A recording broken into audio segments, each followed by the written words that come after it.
دیگر جرائد شائع کیے، روداد شائع کیا۔ جلال عظیم آبادی وہاں اچھے شاعر تھے، انہوں نے افسانے بھی لکھے ہیں، اور وہ ادب نامی ایک ادب نامی رسالہ پرچہ نکالتے تھے، رسالہ، اس میں ان کے 2 یا 3 افسانے شائع ہوئے ہیں۔ تو اس طرح سے وہاں جریدے تو نکلتے رہے ہیں۔ ابھی الفلاح بنگلہ دیش بہت اچھا یہ لوگ کام کرتے ہیں، تو اپنا جریدہ ہر سال وہ لوگ نکالتے ہیں۔ میں یہاں ضمنی طور پر ایک بات کہنا چاہوں گا کہ وہاں ایک تنظیم قائم ہوئی، بنگلہ دیش کے بہت بڑے شاعر تھے بنگلہ زبان کے، وہ اسد چودھری صاحب۔ اچھا، اسد چودھری کی علمی قد و قامت کا اندازہ اس بات سے لگائیے کہ بنگلہ دیش میں جو لٹریری ایوارڈ ہے وہ ہے 21 پدک، 21 فروری کے نام پر وہ لوگ 21 پدک اس کا کہا جاتا ہے۔ یہ بنگلہ دیش کا سب سے بڑا ادبی ایوارڈ ہے، یہ اسد چودھری کو مل چکا ہے حکومت کی طرف سے۔ اسد چودھری بنگلہ کے ساتھ ساتھ اردو وہ پڑھنا جانتے تھے، اور انہوں نے ایک تنظیم بنائی، اس تنظیم کا نام انہوں نے رکھا بنگلہ اردو ساہتیہ فاؤنڈیشن۔ اب اچھا، بنگلہ اردو ساہتیہ فاؤنڈیشن کا قیام کوئی بہت معمولی واقعہ نہیں ہے۔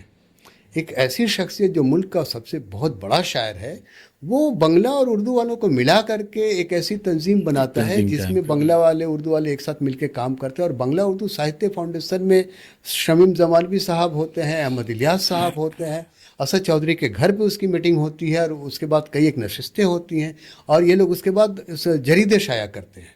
روداد اور یہ دستک اور شاہکار، یہ جو جریدے ہیں نا، یہ بنگلہ اردو ساہتیہ فاؤنڈیشن نے شائع کیا۔ اس کے علاوہ احمد الیاس اور دیگر لوگوں کی جو بہت ساری کتابیں بنگلہ اردو ساہتیہ فاؤنڈیشن کے توسط سے شائع ہوئی ہیں۔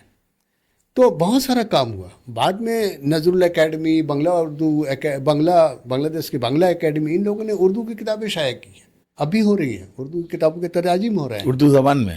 اردو زبان اور اردو کے بنگلہ زبان میں اچھا، اردو کتابوں کے ترجمے شائع ہو رہے ہیں۔ تو یہ بہت اہم کارنامہ ہے۔ اس کے علاوہ آپ بنگلہ دیش میں جو ڈھاکہ یونیورسٹی ہے، اس کے شعبہ اردو کے ہر سال اس کا جریدہ شائع ہوتا ہے، اور اس جریدے کی خصوصیت یہ ہے کہ صرف وہاں کے طلباء و طالبات اس میں شامل نہیں ہوتے، اساتذہ کے ساتھ پوری دنیا کے لوگ جو اہل قلم ہیں اس میں اپنے نگارشات وہ شائع کروا سکتے، وہ بھیج سکتے ہیں۔ تو گزشتہ دنوں مجھ سے بھی مضمون مانگا گیا کہ آپ بنگلہ دیش کے اہل قلم یا بنگلہ دیش کے اردو ادب کے حوالے سے ایک مضمون بھیجی، تو میں نے ارسال بھی کیا ہے۔ اور راجشاہی یونیورسٹی کا جو شعبہ اردو ہے، وہاں بھی جریدے نکلتے ہیں، اور اس شعبے کی طرف سے ہر سال اچھے سیمینار ہوتے ہیں۔ گزشتہ یہ شیخ حسینہ کا جو سیاسی معاملہ ہوا، اس سے پہلے مجھے راجشاہی یونیورسٹی کی طرف سے دعوت بھی ملی تھی اس سیمینار میں شامل ہونے کا، لیکن میں نہیں جا سکا۔ اور ان کے بنگلہ جو شعبہ ہے راجشاہی یونیورسٹی کا، اس نے میرا جو نوشاد نوری پر جو اردو میں میرا مضمون تھا، اس کا بنگلہ ترجمہ کر کے اپنے سالانہ میگزین میں ان لوگوں نے شائع کیا ہے۔ تو میں سمجھتا ہوں میرے لیے یہ بڑی افتخار کی بات ہے کہ واقعی ایک عالمی جریدے میں میرا وہ ترجمہ کر کے مضمون شائع کیا گیا ہے۔ کسی بھی علاقے میں جو لوکل زبان ہوتی ہے وہاں کی، جو وہ وہاں کی دوسری زبان میں اس کے الفاظ داخل ہو جاتے ہیں، تو ظاہر ہے کہ وہاں کی جو اردو آج کی جو ہوگی، وہ ہماری یہاں کی جو انڈیا کی جو اردو ہے یا پاکستان کی جو اردو ہے اس سے کچھ مختلف ہوگی شاید۔ وہاں اس میں بنگلہ کے الفاظ داخل ہو گئے ہوں گے، ایسا کچھ محسوس کیا آپ نے؟ اردو ابھی جو نئی نسل ہے، وہ ان کی جو اردو ہے وہ اس پہ بنگلہ کے بہت واضح اثرات ہیں، اور علاقائی سطح پر وہاں وہ لوگ جو اردو بولتے ہیں وہ اس میں بنگلہ کے اثرات بہت واضح ہیں، اور بالکل خالص اردو نہیں ہے۔ اردو بولتے ہیں ہم لوگ جیسے بات کر رہے ہیں، اس طرح کی اردو بھی ہے، اور اس میں کلکتہ کے جو مختلف جو علاقے ہیں، بستی علاقے جو ہیں نا، بستیوں میں جس طرح کی اردو بولتے ہیں اس سے بہت ملتی جلتی شکل ہے ان کی. تو جیسے وہ ہم بولیں کہ آپ کہاں سے آ رہے ہیں تو وہ تے کہاں سے آری سے، تو اس طرح کی اردو وہاں بھی مستعمل ہے. تو ویسے ہی بولتے ہیں وہ اپنے کیمپ میں، اپنے علاقوں میں ویسی زبان مستعمل ہے وہاں پہ، یہ بولی جاتی ہے. ایک میں بھول جاؤں گا، بنگلہ دیش کا ایک بہت ہی پہاڑی علاقہ ہے جہاں چائے وغیرہ کی کھیتی ہوتی ہے، وہ چٹاگانگ کے آگے. وہاں جو مزدور کسی زمانے میں بہار سے گئے تھے، آج بھی وہاں وہ آباد ہیں اور وہ بھوجپوری بولتے ہیں. اچھا. بھوجپوری بولنے والوں کی اچھی خاصی، وہ اردو بھی بولتے ہیں اور بھوجپوری بھی بولتے ہیں. اچھا، اس کے علاوہ جو بستیوں میں جنہوں آپ نے بات کی کہ جو اردو بولنے والے لوگ ہیں، وہ جب بنگلہ بات کریں گے یا جو بھوجپوری بولنے والے لوگ ہیں جو بھوجپوری بات کریں گے یا بنگلہ بات کریں گے، تو آپ کو اندازہ نہیں ہوگا کہ ان کی زبان بھوجپوری ہے یا پھر اردو ہے. بہت اچھی بنگلہ زبان وہ بولتے ہیں. شمیم زمانوی صاحب کا جو میں نے ذکر کیا، شمیم زمانوی صاحب بہت اچھی بھوجپوری بولتے ہیں، بڑی اچھی اردو ہے ان کی، اور صنف شاعری پر ان کی گرفت جو ہے بہت زبردست ہے. لیکن وہ اپنی جو علاقائی جو پیدائش ان کی زمانیہ میں ہوئی یو پی کے غازی پور میں، تو وہاں کی وہ زبان، علاقائی زبان بہت اچھی بولتے ہیں. کیا وہاں کے جو غیر اردو داں جو نوجوان ہیں، کیا ان میں اردو سیکھنے کا جذبہ ہے؟ کیا وہ کوشش کرتے ہیں؟ کہیں اس طرح کے ادارے قائم ہیں وہاں جہاں غیر اردو داں، پھر میں کہوں گا کہ دو حلقے کے، دو طرح کے غیر اردو داں ہیں. ایک وہ جن کی مادری زبان اردو ہے لیکن اب وہ اردو زبان پڑھنا لکھنا نہیں جانتے، تو وہاں اردو کے مراکز، آپ کو میں یہ بتاؤں کہ قانونی طور پر ان کیمپ میں آپ اردو کے مراکز یا اردو کے لیے کھول نہیں سکتے. تو وہاں فلاحی ادارے کام کرتے ہیں اور عربی فارسی، عربی پڑھانے کے ساتھ ساتھ اردو بھی پڑھایا جاتا ہے بچوں کو سکھانے کے لیے. ایک وہ طبقہ ہے جو اردو سیکھنا چاہتا ہے، جو غزل گا رہے ہیں یا اردو لٹریچر پڑھنا چاہتے ہیں، اردو ادب سے، اچھا تو اچھا ان کے لیے اپنی ذاتی طور پر ایسا کوئی مرکز نہیں ہے. ہاں، ڈھاکہ یونیورسٹی ہے یا اور دیگر راجشاہی ہے یا یہ سب ہے، لیکن باقاعدہ اب سنا ہے یہ نئی حکومت جب سے آئی ہے تو وہاں پر اردو سیکھنے کے مراکز قائم کیے جا رہے ہیں، اور جو نوجوان سیکھنا چاہتے ہیں اس کے لیے وہاں نظم شروع کیا گیا ہے ابھی کہ اردو سیکھیں. اب دیکھیں وہاں ایک اور اثر ہے، ہندوستانی فلمیں جو ہے نا، ہندی فلمیں جس کو ہم کہتے ہیں، تو اس میں اردو کے تواتر سے جو الفاظ یا گیت ہوتے ہیں، تو اس سے بھی لوگ متاثر ہو رہے ہیں اور وہ اردو سیکھنا چاہ رہے ہیں، زبان سیکھنا تو چاہ رہے بالی ووڈ کی فلموں کا جادو تو پاکستان میں بہت زیادہ چلتا ہے، ہیں. جی، تو کیا بنگلہ دیش میں بھی وہی حالت بنگلہ ہے؟ دیش میں بھی ہے، اس سے انکار ممکن نہیں ہے. بنگلہ دیش میں لوگ یہاں کی فلمیں بہت شوق سے دیکھتے ہیں اور گیت، اور وہاں گاتے بھی ہیں. اور یہاں کی غزل، اب بھی وہاں غزل گانے والے لوگ یا ہندوستانی فلموں کے گیت گانے والے لوگ بہت ہیں جو گاتے ہیں اور سنتے ہیں. تو نوجوان اس کی طرف متاثر بھی ہو رہے ہیں اور بہت سارے لوگ اس میں اپنا کریئر بنانا چاہ رہے ہیں. تو وہ اردو سیکھنا وہاں شروع کیا ہے لوگوں نے. وہاں کی جو لائبریریاں ہیں، سرکاری ہوں یا پرائیویٹ ہوں، ان لائبریریوں میں اردو کا ذخیرہ موجود ہے؟ 1971 میں جب یہ فسادات کا سلسلہ شروع ہوا تو قائد اعظم جو روڈ ہے، وہ روڈ تھا وہاں اس زمانے میں، اور اقبال روڈ، ان دو روڈ وہاں پہ اردو کی بڑی لائبریری، ہزاروں ہزار اردو کی کتابیں تھیں. ان لائبریریوں کو آگ لگا دی گئی، ساری کتابیں جل کر تباہ ہو گئیں. وہاں بہت قیمتی کتابیں بھی تھیں. تو اس کے بعد جو چیزیں بچ گئیں وہ محفوظ مقام پر الگ الگ جو چھوٹی چھوٹی لائبریریاں تھیں یا ذاتی لائبریریاں تھیں، تو ان لوگوں کی ذاتی لائبریریوں میں بہت سارے لوگوں کی کتابیں ہیں. بقیہ یونیورسٹی کی جو لائبریری ہے، ڈھاکہ یونیورسٹی، آپ حیران ہو جائیں گے. میں پھر کہوں گا کہ ڈھاکہ یونیورسٹی کا جو شعبہ اردو ہے کلکتہ یا یہاں کے جتنے بڑے کالجوں میں جو شعبہ ہے نا اردو کا، ویسا شعبہ نہیں ہے جو اتنا ویل فرنشڈ اور اتنا کشادہ اور اتنی اچھی لائبریری اور بہت سب کچھ ہے شعبہ اردو وہاں پہ. تو بڑی خوبصورت، بہت کتابیں بھی بہت ہیں، اور اس کے لیے فنڈ بھی حکومت دیتی ہے. جیسے تمام شعبے کو پیسے ملتے اردو کو بھی ملتا ہے، تو وہاں وہ لوگ بہت سارا. اور اردو کے سیمینار کے بعد ہر سال وہ لوگ ایک بڑا سیمینار کرتے ہیں، بیرون ملک سے لوگوں کو بلاتے ہیں، اور اس کے بعد ان کو باہر گھمانے بھی لے جاتے ہیں. وہ سینٹ مارٹن جو جزیرہ ہے وہاں، یا پھر دیگر جگہوں پر وہ لوگ گھماتے بھی ہیں، وہ یونیورسٹی کے پیسے سے. میزبانی کرتے جی، میزبانی کرتے ہیں. تو لائبریریاں بھی وہاں لائبریری ہے، کتابیں بھی وافر مقدار میں ہیں، لیکن پہلے جو بڑی لائبریریاں تھیں وہ تباہ ہو گئیں. اچھا اچھا اچھا. کیا کیمپ کی اردو اور جو شہر کی اردو ہے ان میں کوئی فرق ہے؟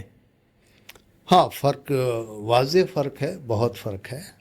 کہ کیمپ میں ظاہر سی بات ہے جو نوجوان بغیر تعلیم کے بڑے ہوئے ہیں، یا کیمپ کے جو چھوٹے چھوٹے ادارے جو وہاں پہ اپنے طور پر بچوں کو تعلیم دیتے ہیں اور پڑھاتے ہیں، تو ایک نظام کے تحت، ایک سسٹم کے تحت تعلیم کی حصولیابی، اور ایک یوں ہی آپ جا رہے ہیں اور پڑھ رہے ہیں، اور تو اس میں بہت کا فرق ہو جاتا ہے. ماحول بھی کیمپ کا جو ہے بہت اچھا نہیں رہا ہے. جیسے جیسے آبادی بڑھی ہے تو جرائم بھی بڑھے ہیں ان کیمپوں میں.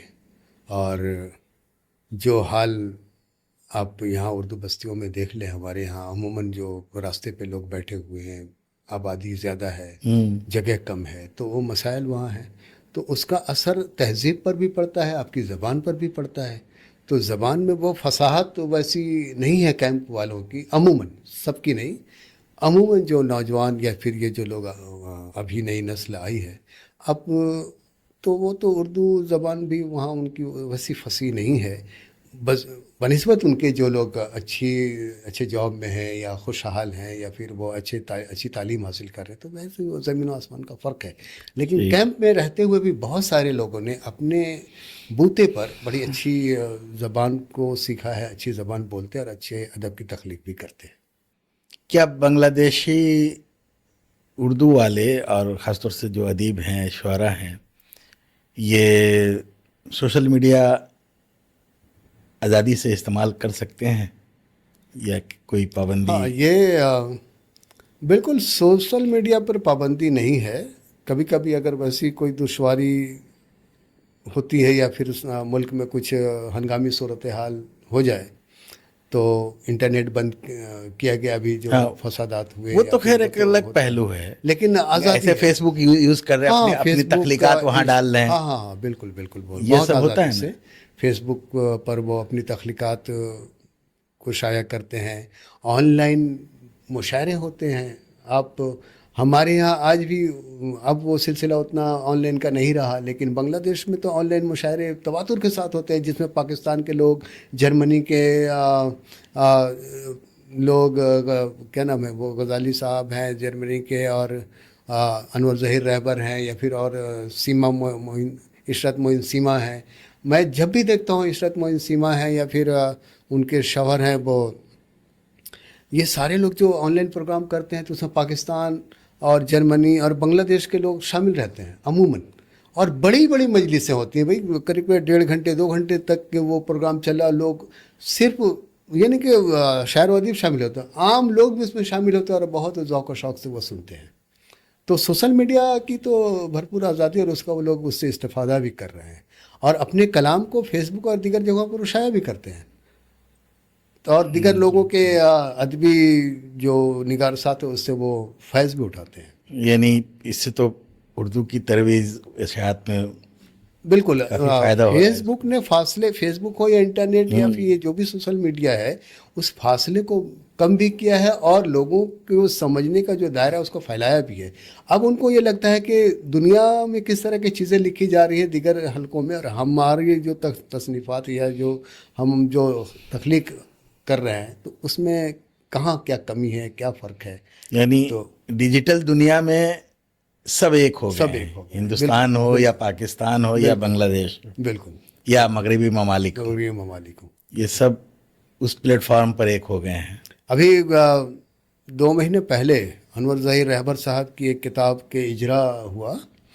تو جرمنی میں ہے انور ظہیر رہبر، اور جرمنی کے میں ایک حکومت کے ادارے سے منسلک ہے، دفاعی امور میں ہے وہ. تو ان کی کتاب کے اجرا میں بھی شامل تھا. اس میں پاکستان کے لوگ تھے، بنگلہ دیش کے لوگ تھے، جرمنی کے لوگ تھے، تمام بڑے شاعر و ادیب تھے. میں نے بھی اپنے تاثرات، تو مجھے بہت کچھ سیکھنے کا بھی موقع ملا. آپ کے خیال میں آنے والے برسوں میں، آنے والے 10 سال یا 20 سال میں اردو کا مستقبل بنگلہ دیش میں کیا ہوگا؟ آپ کا اپنا خیال کیا ہے؟ میرا اپنا خیال یہ ہے کہ آنے والے دنوں میں حالات جس تیزی سے بدل رہے ہیں، بین الاقوامی سطح پر بھی، اب ایسے بھی. اب دیکھیے کہ پوری دنیا میں اردو کہا یہ جا رہا ہے کہ ادب دم توڑ رہا ہے، یا پھر بعض لوگ کہتے ہیں کہ اب بس ڈیجیٹل دنیا ہو کے رہ جائے گی، یا پھر. لیکن میں سمجھتا ہوں کہ ایسا کہنے والے کسی اور اپنے آپ کو محسوس کرتے ہیں کہ کسی اور دنیا کا ہے. آنے والے دنوں میں اردو اور عام لوگوں تک بنگلہ دیش میں پہنچے گی، اور اردو سے لوگ متاثر ہو رہے ہیں. اور سیاسی حالات اگر بہتر رہیں وہاں پر تو انشاءاللہ اردو والے اور بھی بہتر طریقے سے اپنی مادری زبان کو اختیار کریں گے اور سیکھیں گے، اور ان میں سیکھنے کا جذبہ بھی پیدا ہو رہا ہے. اردو کے سیکھنے سے ان میں دین کا شعور بھی آ رہا ہے، اور یہ ایک دینی نقطہ نظر سے انکار نہیں کر سکتے. میں نے شروع میں ایک بات کہی تھی کہ بنگلہ دیش کے مدارس اسلامیہ میں اردو ایک لازمی پیپر ہے. تو وہ دین کی طرف بھی توجہ ان کی بڑھ رہی ہے جو اردو سیکھ رہے ہیں، اور ادبی اعتبار سے بھی. تو میں سمجھتا ہوں کہ جو ایک عرصہ گیا ہے 1971 کے بعد 30-40 برسوں کا، اس کے بعد سے جب اب زمانہ بدلا ہے تو اب اردو کی طرف لوگ توجہ کر رہے ہیں، اور آنے والا دن بہت ہی روشن ہے. میں سمجھتا ہوں وہاں پر اردو کا مستقبل بالکل روشن ہے، اور میں یہ امید کرتا ہوں انشاءاللہ آنے والے دنوں میں بہت جلد وہاں سے اخبارات بھی نکلیں گے، شائع ہوں گے انشاءاللہ. یعنی بنگلہ دیش بننے کے بعد جو حالات تھے، ایسا لگتا تھا کہ اردو زبان وہاں ایک تاریخ بن کر رہ جائے گی، لیکن اب لگتا ہے کہ وہاں ایک زندہ زبان کے طور پر ہاں بالکل زندہ رہے. دیکھیے اردو تعصب اور یہ سے ہم سبوں کا سابقہ پڑتا رہتا ہے، لیکن یہ ایسی زبان ہے جو مٹنے والی نہیں ہے، اور اس کو آپ لاکھ دبا لیں. اور آنے والے دنوں میں مجھے یہ بالکل کامل یقین ہے کہ وہاں اردو اور ترقی کرے گی. اور صحیح. اب یہ کم بڑی بات ہے کہ وہاں پر نظرل اکیڈمی اور بنگلہ اکیڈمی اردو کتابوں کا بنگلہ میں ترجمہ وہ لوگ کر رہے ہیں، اور اردو سے وہ لوگ پڑھنا چاہتے ہیں، اردو سیکھنا چاہ رہے ہیں. اردو والے خود اب اردو، جو بچے جو اردو نہیں پڑھ سکے وہ پڑھ رہے ہیں. تو کئی لوگوں سے میں یہ سمجھتا ہوں کہ اب جو نسل ہے، دیکھیے بہت سارے لوگ تو بیرون ملک چلے گئے ہیں، لیکن جو نئی نسل ابھر کر کے سامنے آئی ہے وہ اپنی زبان سیکھنا چاہتی ہے، اور سیکھ رہی ہے وہ نسل. اچھا، اردو بھی تو ہماری اردو اور ان لوگوں کی جو اردو ہے تھوڑی تو فرق ہے. جو وہاں کے، جو بہاری کی بات نہیں کر رہے، جو لوگ وہاں کے زیادہ اثر جن لوگوں پر ہے، ان کی زبان تھوڑی سی الگ ہے. تو کچھ الفاظ ایسے بھی ہوتا ہے، ہر زبان میں ایسا ہوتا ہے کہ ایک ہی لفظ ہے جس کے معنی وہاں کچھ اور ہیں، یہاں کچھ اور ہیں.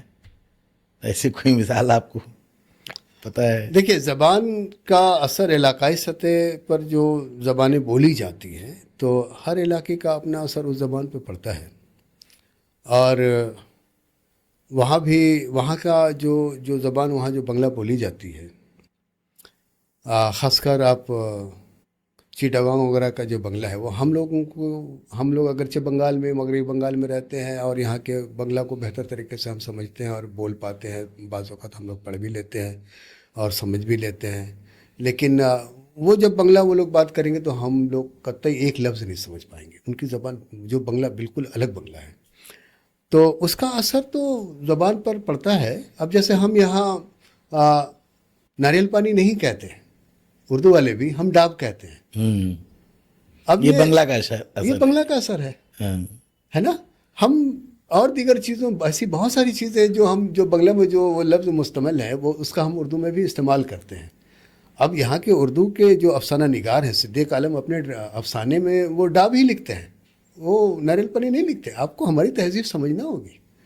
تو اسی طرح سے بنگلہ دیش میں جو اردو کے نے اثرات قبول کیے ہیں بنگلہ زبان کے, تو آپ کو اب وہاں کے جو افسانہ نگار ہیں بنگلہ کے, ان کو وہ اردو کے اور فارسی کے الفاظ استعمال کرتے ہیں بنسبت یہاں کے جو بنگالی جو بنگلہ لکھنے والے لوگ ہیں وہ لفظ استعمال نہیں کرتے. اسی طرح سے بول چال کی زبان میں بھی علاقائی اثرات وہاں پہ ہیں. ٹھیک ہے. اور وہ بہت جو ٹپیکل کچھ لفظ ایسے ہوتے جو از خود لفظ چلے آتے ہیں زبان پہ, جو علاقائی اثرات ہوتے ہیں, تو وہ وہاں بھی ہے. صحیح بات ہے. اب جیسے کہاں جائیں گے تو وہ لوگ, آپ اردو والوں سے بات کریں گے نا, تو وہ آپ نے کہا نا کوئی ایسا لفظ کہاں جامون, اب وہ بولے کہاں جا رہے ہیں, کہاں جائیں گے, ایسے بولتے ہیں وہ. تو وہ اثر ہے علاقائی. تو آپ کا جانا ہوا بنگلہ دیش؟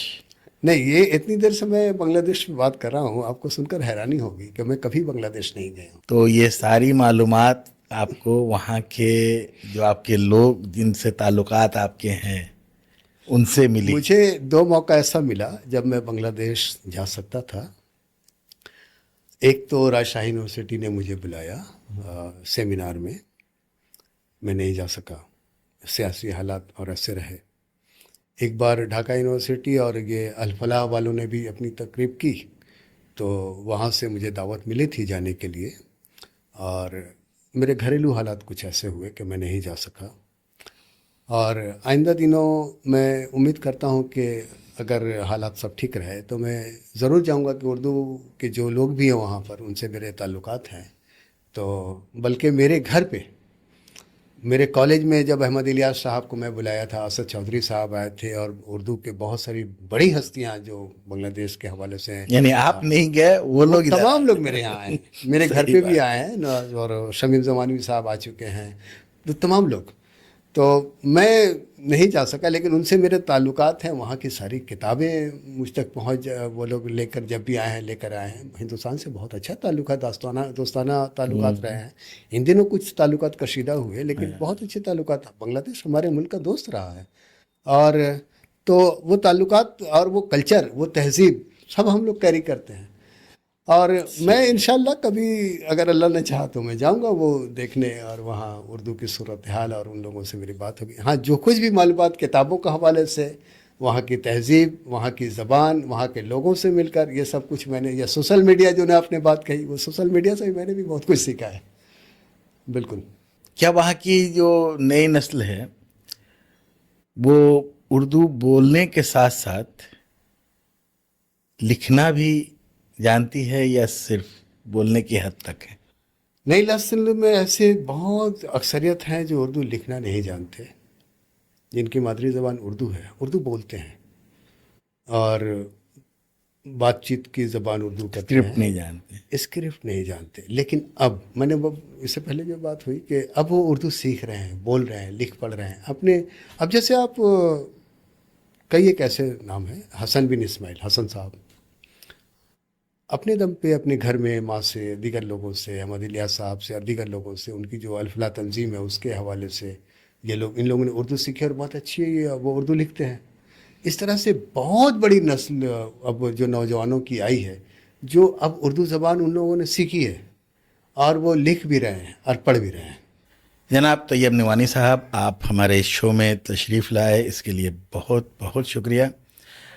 اور آپ نے بہت ساری کام کی باتیں ہمیں بتائیں, بنگلہ دیش سے متعلق بہت ساری باتیں ہمیں جاننے کا موقع ملا, اور مجھے امید ہے کہ ناظرین بھی اس سے کافی محظوظ ہوئے ہوں گے اور ان کی معلومات میں بھی اضافہ ہوا ہوگا.